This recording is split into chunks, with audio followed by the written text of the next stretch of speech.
Hi everyone, I am Behnam Bakhshandeh, Workforce Education, Human Resources Development, Workplace Learning, and Performance Practitioner, and a speaker, executive coach, and author. This is part two of a two-parts short presentation and webinar on the topic of how do you participate. I highly recommend, if you haven't watched part one, please go back on the YouTube and find the same title, part one of this same title, and watch that before continuing on the part two, because then you have a better understanding of what this part two is about. In general, on the part one, we are talking about how do we participate in life? How do we play in life when there is a conversation, dialogue, relationships, event, incidents, and in what level we try to play safe and being right about our position and how much it costs us taking a position, and how do we know we are on the sideline. Today we continue part two. Again, please go and watch part one if you haven't. Thank you very much. Let's continue. How do you participate? Continue from the part one. Now, here different domain, as you have seen part one, this domain exactly looking like the first domain that we talk about. But the only difference is the elements that make this domain are different. For example, knowledge. On the part one, we talk about how do we decide to participate in something, in a dialogue, in the conversation. For sake of example, I'm using the example of coaching, example of providing distinction in a coaching and direction, and people having transformation and organization having a breakthrough. Part one was about how everybody bring their opinion. They want to be right about what we are talking about. They decide, is it right, is it wrong, is it true, is it false, is it needed or not needed? So I deal with this on the last 31 years that in my practice as an executive coach, everybody do that.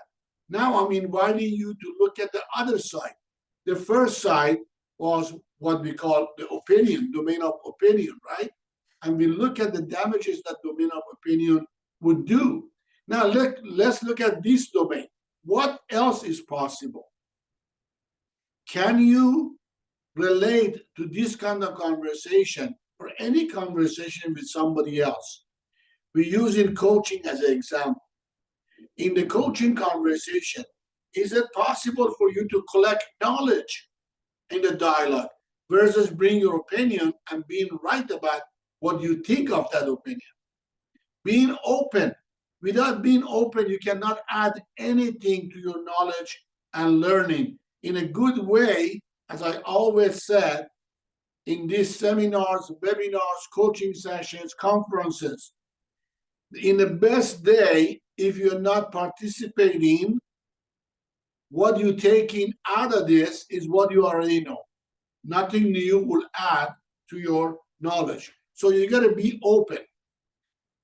Contribution. Would you relate to somebody talking to you, somebody coaching you, as they are contributing to you, not taking anything away from you versus contributing? Considering. The best way you can grow personally and professionally and build up a very positive, workable, open mindset is to consider things. Do your own research. Do your own inquiry. Practice. Take it on. Take it in. See how that will work for you. Applying. Without applying distinctions, without applying tools and practices, nothing new will happen.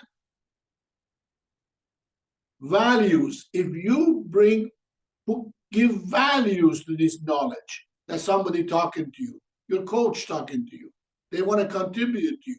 They try to make you be more open and giving you more knowledge.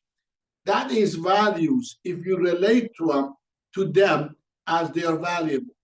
Inquiry. When I coach people, I'll tell them I have no answers for you because the topic might be a standard and universal, but how people relate to that topic and how people act after learn that distinction is different. So my answers is good for me, not for you. So I can have answers about what I know about myself. And how about you? Apply, have an inquiry about how this might help you. And being coachable.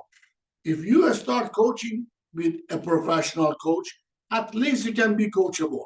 It means don't bring something that you know. Bring in something you don't know. Ask inquiry. Ask for a contribution. Invite knowledge. Consider things. And that is the domain of opportunities. When you participate in any relationship, when you participate in any dialogue, when you participate in any coaching session and learning undertaking, the opportunities will open, possibilities will arise for you and your interest and what you like to accomplish. You can have opportunities and possibilities all over the place versus your opinion. As you see, if you compare this domain, I intentionally choose the same colors, same color in boxes, and same design for both opinion and opportunities. If you put them side by side, they look very similar. I intentionally made them look similar to make a point that every given moment you might run your opinion and you have no idea you're running your opinion, or you can lose opportunity because you lost running opinion. Side by side, you have to decide which domain is more effective and which domain you would like to participate in. Let's look on the field, opportunities. I'll go back to the example of American football I used about San Diego Chargers years ago playing with the New York Jets, and how people have opinion, how reporters have opinion about how Chargers quarterback Flutie should work or should play. And we look at what we gain out of having opinion, what we accomplish out of having opinion. So on the field, see what happened. You taking it on, not having just conversation about it, not just talking about goals, but you taking it on. You are in action. You're on the field working. Having compassion, not cutting people short, not cutting a conversation, having a compassion for what people come from, what people talking about, how much they know, how much they have experienced. Having patience with people, not interrupting them, listening to them, listening to the reasoning, listening to the knowledge, listening to where they come from. That is very important, to having compassion and patience with people. Getting involved, not on the sideline, you sit on the side and you're watching the game. But on the field, you are getting involved. I'm inviting you to listen to this conversation, having an example in your life, personally or professionally, and then compare these bullet points with the actual events in your life. Looking for resolutions and solutions, not for fight and being right. Playing full out and playing as a team. You are a member of so many teams. If you are in relationship with someone, you are in a small team called that relationship, that marriage, that partnership. If you're a parent, you are in a family team. If you are business owner, you are in the team called people who work for you. If you're in the organization, you are in the bigger teams, bigger groups, organizations as whole. So playing full out is playing on the field and looking for opportunities and creating possibilities versus using your opinion. Looking at the bigger picture, we don't need to be righteous all the time. We don't need to have everything our way all the time. I promise you, if you look back on some incident that didn't went the way you like it to go or you wish it to go, or was safer to go that way, everything fall apart because somebody took a position. Knowing that you don't know, that's the best thing you can do for yourself. Knowing that you don't know everything. You don't know everything that people are talking about. Be more patient, have more compassion, participate, ask for inquiries, ask questions that have a better understanding. That is being on the field. Now, what are you accomplishing on the field? What are you getting when you're playing this way on the field? Compare with what we talk about what you're accomplishing, gaining, and getting out of being on the domain of opinion. On the field, you're learning something new, even about something that you thought you know. I always use this example. I went and got my doctoral degree in the workforce education with the emphasis on human resources development and organization development after almost over 2 decades of doing coaching with individuals and businesses. I learned so much. I learned so many new things, academical, by reading papers, articles. Learn so many practices and actions I can do to empower my clients, to teach them something new. So as arrogant as I was, and I thought I was the best, I learned how much I don't know and how much I learned that would serve my clients and serve myself and my business. In the field, you're being open to others' view, how they see what you see. That's an amazing concept if you practice it. I see this way. How do you see it? What are you getting out of watching this? And you learn how to listen without judgment or pre-notion ideas.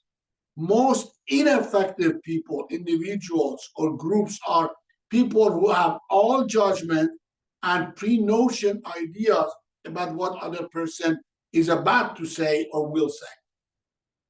How to speak to others' view.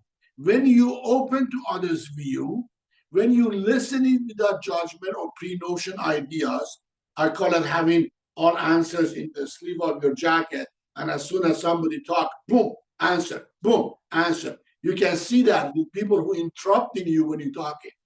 They are not interested to hear you, to listen to what you have to say. They are interested to their answers. If you know this, you learn how to effectively speaking in somebody else's view. Respect. You're gaining respect for yourself and for other people by not interrupting them, by not using foul language, by not disregard and water down what they know versus you adding to them. Relationships. You build friendships, you build intimacy with people by listening to them, by providing for them, by adding knowledge for them. And this is what we do in coaching.